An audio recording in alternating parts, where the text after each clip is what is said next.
আগের ভিডিওতে তোমরা তো দেখলেই যে আমার সরস্বতী পুজোর শাড়ি কেনা কমপ্লিট। তবে শুধু তো শাড়ি পরলে হলো না, তার সঙ্গে একটা মানানসই জুয়েলারিও দরকার। আর আমি আমার শাড়ির ম্যাচে বেশিরভাগ জুয়েলারি বাড়িতেই বানানোর চেষ্টা করি। তাই আমি উল দিয়ে এরকম একটা ময়ূর পালক বানিয়ে নিলাম। আর এই ময়ূর পালক দিয়ে আমি এর আগে অনেক কিছু বানিয়েছি, সেগুলো তোমরা আশা করি দেখে নিয়েছো। আর আজকে প্রথমবার আমি এটা দিয়ে একটা জুয়েলারি বানাবো। আমার শাড়িটা যেহেতু সবুজ কালারে, তাই সবুজ কালারের উলকে 4 পাট করে পেঁচিয়ে পেঁচিয়ে এইভাবে একটা ডরি বানিয়ে নিলাম। আর একইভাবে আমি মোট 4টে ডরি বানিয়ে নিয়েছি একই সাইজের।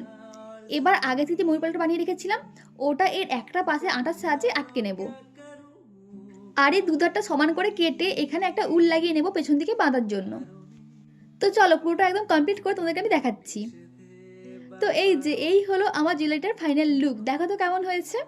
আর এর সাথে ম্যাচ করে আমি একদম ছোট্ট ছোট্ট দুটো কানেরও বানিয়ে নিয়েছি।